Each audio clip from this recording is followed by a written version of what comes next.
Channel of Vadodara. MS યુનિવર્સિટીની commerce ફેકલ્ટીમાં પ્રવેશથી વંચિત એવા વિદ્યાર્થીઓને લઈને સાંસદ ધારાસભ્યો સહિત યુનિવર્સિટીની એક બેઠક મળી હતી, જેમાં પ્રવેશથી વંચિત એવા તમામ વિદ્યાર્થીઓને પ્રવેશ આપવાનો નિર્ણય લેવામાં આવ્યો હતો। છેલ્લા કેટલાય દિવસથી એમએસ યુનિવર્સિટીમાં સ્થાનિક વિદ્યાર્થીઓ પ્રવેશના મુદ્દે આંદોલન સાથે દેખાવો કરી રહ્યા છે, જેની અસર સમગ્ર દેશમાં જોવા મળી રહી છે। સોશિયલ મીડિયામાં એમએસ યુનિવર્સિટીના પ્રવેશ પ્રક્રિયાને લઈને રીતસરનું કેમ્પેનિંગ ચલાવવામાં આવી રહ્યું છે, ત્યારે વડોદરાની એક ખાનગી હોટલમાં સાંસદ ડોક્ટર હેમાંગ જોશી સહિત શહેરના 5 ધારાસભ્યો, શહેર ભાજપ પ્રમુખ અને યુનિવર્સિટીના વીસી રજિસ્ટ્રારની એક બેઠક મળી હતી। આ બેઠકની અંદર સ્થાનિક વિદ્યાર્થીઓના પ્રવેશના મુદ્દે ચર્ચા કરવામાં આવી હતી। ગત વર્ષે જેટલા જ વિદ્યાર્થીઓને આ વર્ષે પ્રવેશ મળશે તે પ્રકારનો નિર્ણય પણ બેઠક દરમિયાન લેવામાં આવ્યો હતો। મહત્વનું છે કે સાંસદ દ્વારા રાજ્યના શિક્ષણ મંત્રીની મુલાકાત કરીને યુનિવર્સિટીની વાસ્તવિકતા અંગે રજૂઆત કરવામાં આવી હતી, જેને લઈને શિક્ષણ મંત્રી ઋષિકેશ પટેલે વિદ્યાર્થીઓને પ્રવેશ આપવા માટેનો આદેશ કર્યો હતો।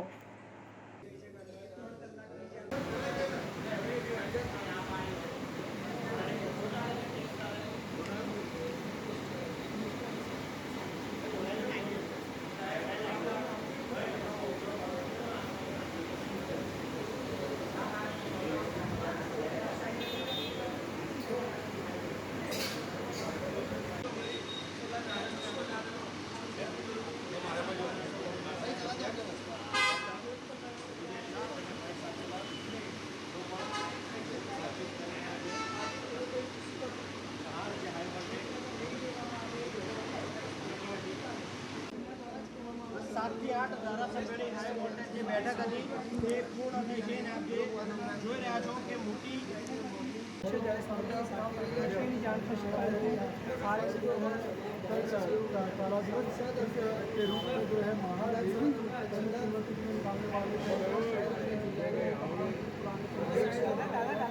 જે આજે તમામ વડોદરા શહેર જિલ્લાના તમામ ચૂંટાયેલા પ્રતિનિધિઓ, સંગઠનના પ્રમુખ અને મહારાજા સયાજીરાવ યુનિવર્સિટીના માનનીય વાઇસ ચાન્સલર, રજિસ્ટ્રાર અને કોમર્સ ફેકલ્ટીના ડીન છેલ્લા અઠવાડિયાથી જે પ્રકારે કોમર્સ ફેકલ્ટીના એડમિશનને લઈને વડોદરાના લોકોની જે લાગણી છે એમના માટે આજે અહીંયા વિસ્તૃત મેરેથોન બેઠક 3 કલાક જેટલો સમય અમે ચર્ચા કરી।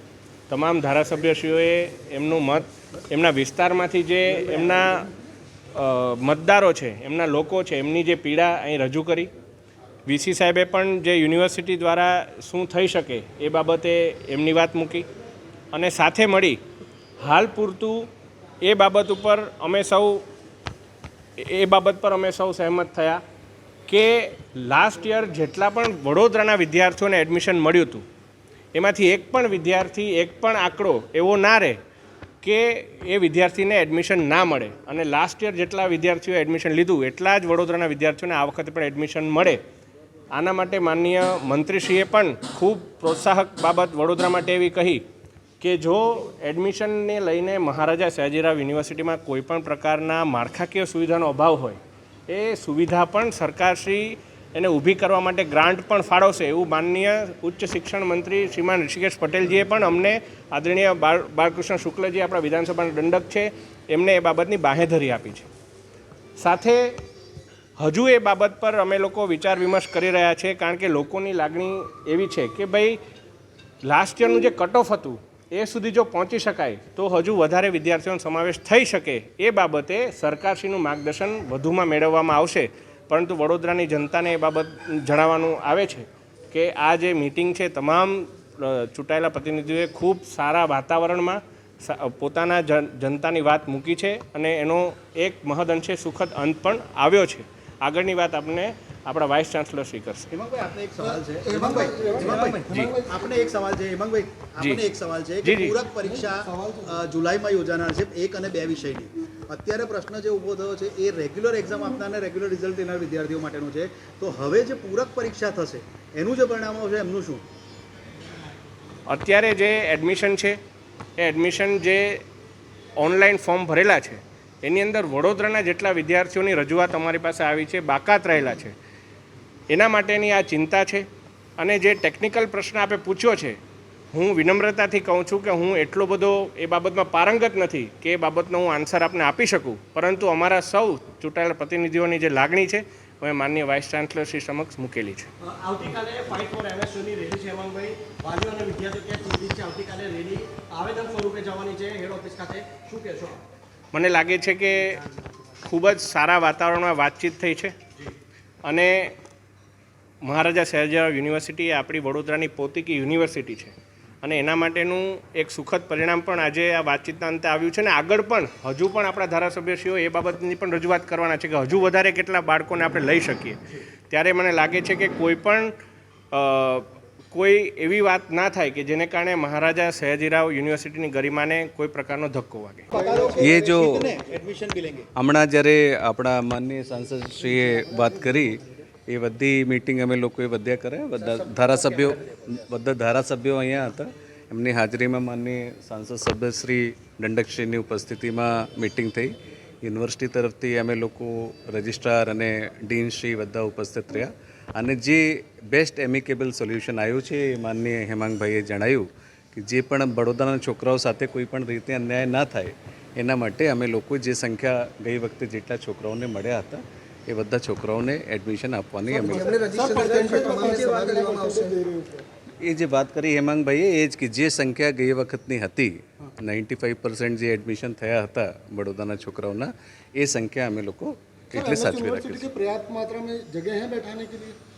उसके लिए भी हम लोगों को अभी प्रयत्न करना पड़ेगा क्योंकि ये जो एक्सेस बच्चे आएंगे उनको कहाँ बैठाना है कैसे करना है लेकिन वो प्रयत्न अभी हम लोगों के ऊपर है. वो प्रयत्न કોમર્સ ફેકલ્ટી પૂરતો સીમિત છે કે અન્ય હમણાં જે રિપ્રેઝન્ટેશન છે બધા કોમર્સ ફેકલ્ટી સર ફરી એકવાર આજ પ્રશ્ન કરી રહ્યા છે કે પૂરક પરીક્ષા જુલાઈ મહિનામાં યોજાશે 1 અને 2 વિષયની જે છે એના જે પાસ આઉટ સ્ટુડન્ટ આવશે વડોદરા લોકલના એની માટે શું વ્યવસ્થા થશે? એના માટે અમે લોકો સરકાર તરફથી એટલે જે પણ પ્રયાસો હશે અમારા એ અમે લોકો પ્રયાસો કરીશું. સર જો એક વસ્તુ કહું કે એમએસ યુનિવર્સિટી બડોદાની જ છે અને બડોદાની જ રહેવાની અને કોઈ પણ બડોદાના છોકરાઓ સાથે અન્યાય થાય અમારામાંથી કોઈ પણ ઈચ્છતા નથી. બધાને એ જ લાગણી છે કે બડોદાના છોકરાને કેવી રીતે વધારેમાં વધારે સંખ્યામાં આપણે સમાવી લેવાય એ બાબતમાં અમે લોકો બહુ ડિટેલમાં લગભગ 3 કલાક મેરાથન મિટિંગ કરી એના પછી જે કન્સન્સસ બનાવ્યા છે એ પ્રમાણે આપણા મંત્રી શ્રી ઋષિકેશભાઈ પટેલ સાથે પણ વાતચીત કરી અને એ પ્રમાણે અમે લોકો આગળ વધીશું. બહુ સારી વાત છે કે તમે વિદ્યાર્થીઓ પાસેથી ન સમજ્યા, વાલીઓ પાસેથી ન સમજ્યા, વિદ્યાર્થી નેતાઓ પાસેથી ન સમજ્યા, પરંતુ ધારાસભ્ય અને સાંસદશ્રીએ જ્યારે આપને સમજાવ્યા આપ સમજી ગયા, ઘણી સારી વાત છે. પરંતુ પ્રશ્ન હજી જો એ વસ્તુ છે જ નહીં કે સર ક્વેશ્ચન પૂરો થવા દો. હજી પ્રશ્ન એ જ છે કે સંખ્યા કેટલી અને કેટલા ટકા સુધી હાલ આપ સમાવશો? જે સંખ્યા ગઈ વખતે હતી ગઈ વખતની કેટલી સંખ્યા બધાને સંખ્યાની ખબર જ છે એટલે એ તો ઓપન મેરિટ લિસ્ટ ગઈ વખતે પણ મુકાઈ હતી, આ વખતે પણ મુકાશે. એમાંથી જે બડોદાના છોકરાઓને સાથે અન્યાય નહીં થાય એનું મિનિંગ એ છે કે જે સંખ્યા ગઈ વખતે હતી એ સંખ્યા અમે લોકો સમાવી લઈશું. સાહેબ, છેલ્લો સવાલ ક્યાંક ને ક્યાંક વાલીઓ અને વિદ્યાર્થીઓ ચિંતિત છે. શું મેસેજ આપવા માંગશો? તમામ મીડિયા લાવ્યું છે કારણ કે એ લોકો હવે ધર્મના ધક્કા કહીને થાકી ગયા. અમે બધા એક સાથે સહેમતિથી એ જ જણાવવા માંગીએ છીએ વાલીઓને કોઈ ચિંતા કરવાની વસ્તુ છે નહીં. બડોદાની એમએસ યુનિવર્સિટી બધાની છે અને આપણે એમની ગરિમા સાચવવા માટે જે પણ પ્રયત્નો કરવું પડે બધાને વાલીઓને પણ કરવું જોઈએ, છાત્રોને પણ કરવું જોઈએ. બધા એક સાથે ભેગા થઈને એમએસ યુનિવર્સિટી કેવી રીતે પ્રગતિના પંથે ચાલી શકે એ પ્રમાણે આપણે બધાને એટલી સહયોગ પણ કરવો જોઈએ અને આવતા વખતમાં એને કેવી રીતે આપણે નેક્સ્ટ લેવલ ઉપર લઈ જઈ શકીએ એમાં બધા સ્ટેક હોલ્ડર્સ છે. પેરેન્ટ્સ પણ એમાં સ્ટેક હોલ્ડર્સ હોય છે, અમારા વિદ્યાર્થીઓ પણ સ્ટેક હોલ્ડર્સ હોય છે.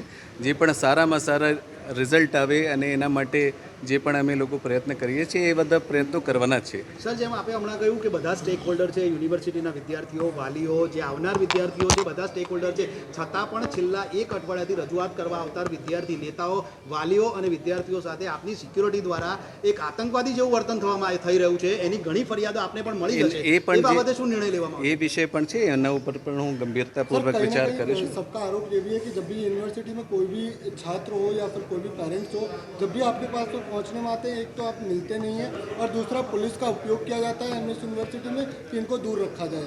इसमें किसी भी रजूआत का एक तरीका होता है, उसके लिए आवेदन पत्र सबका लिया जाता है और आवेदन पत्र वो पूरा जो भी સત્તાધીશો છે બધા વચ્ચે એટલે એમનું રજૂઆત થાય છે અને નિર્ણયો લેવામાં આવે છે.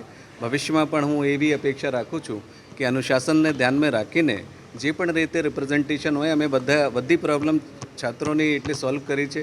એ રિઝલ્ટની બાબતોએ આપ જોઈ શકો છો. આ વખતે રિઝલ્ટ કેટલા સમયસર આવી રહ્યા છે, એક્ઝામિનેશન સમયસર થયા, તો એ એટલી નાની ઉપલબ્ધિઓ નથી.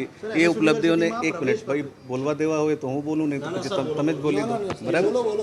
આપણે એ સમયે આપણે બધી ઉપલબ્ધિઓ ધ્યાનમાં રાખવી જોઈએ કે સેશન જે થયા છે, જે ક્લાસરૂમ ટીચિંગ ઇમ્પ્રૂવ થઈ છે, એ બધી બાબતો એવી છે કે જેની સરાહના પેરેન્ટ્સ તો કરી રહ્યા છે, સાથે સાથે વિદ્યાર્થીઓ અને બીજા જે સંગઠનો છે એ બધા મળીને તમને ખ્યાલ હશે કે ગઈ વખતે કેવી પ્રોબ્લેમ હતી, કેવી રીતે આપણી જે રજૂઆતો હોબાળો થતા હતા એના મેઇન કારણ રિઝલ્ટ હતા, સમયસર સેશન શરૂ નહીં થતા હતા, સમયસર કન્વોકેશન નહીં થતા હતા. તો એ 2.5 વર્ષમાં આપણે ઘણું બધું જે અચીવ કર્યા છે એ બધી MS યુનિવર્સિટીની જ ઉપલબ્ધિ છે અને MS યુનિવર્સિટી સાથે જ રહેવાની છે. બધી ઉપલબ્ધિઓ MS યુનિવર્સિટી સાથે જ રહેવાની છે. વખાણ કરાય છે યુનિવર્સિટીમાં, સિરિયસલી આપ જે કહો છો જો એવું થતું હોય તો ઘણી સારી વાત છે. એવું થતું છે. બીજા ઊભા છે એમને પૂછી લો. નહીં, એકવાર કેમેરા અહીંયા કરીને એની હામી જરા જોઈ લો. ફરી એકવાર પ્રશ્ન છે કે MS યુનિવર્સિટીના 70 વર્ષના ઇતિહાસમાં પહેલી વાર એવું થશે કે આવતીકાલથી કોમર્સ ફેકલ્ટીમાં પ્રવેશ પ્રક્રિયા ચાલુ થશે અને 1 ACP, 2 PI, 2 PSI, 10 head constable અને 10 કોન્સ્ટેબલનો બંદોબસ્ત મૂકવામાં આવ્યો છે. એની શું જરૂર પડે છે માત્ર જો પ્રવેશ પ્રક્રિયા જ કરવાની હોય તો? લો એન્ડ ઓર્ડર જે વસ્તુ હોય છે એ ડિસ્ટ્રિક્ટ એડમિનિસ્ટ્રેશનનું એટલે લક્ષી હોય છે. એ લોકોને જે પણ ઇન્ફોર્મેશન મળતી હોય એ પ્રમાણે બંદોબસ્ત કરવામાં આવે છે. એ જ પ્રમાણે એટલે થશે. એમાં કોઈને અનુકૂળતા નહીં રહે એવું કંઈ નહીં રહેશે. વાલીઓ અને બધા જે એડમિશન લેનાર છે એ બધાને સગવડ થાય, કોઈ પણ રીતે એને અગવડ ના થાય એવી રીતે એ વસ્તુ ધ્યાનમાં રાખીને કાલથી એ પ્રક્રિયા શરૂ થશે. બસ મિત્રો પ્લીઝ. 50% જનરલને એડમિશન મળી જશે એટલે તમામ એ જે કીધું કે વડોદરાના જે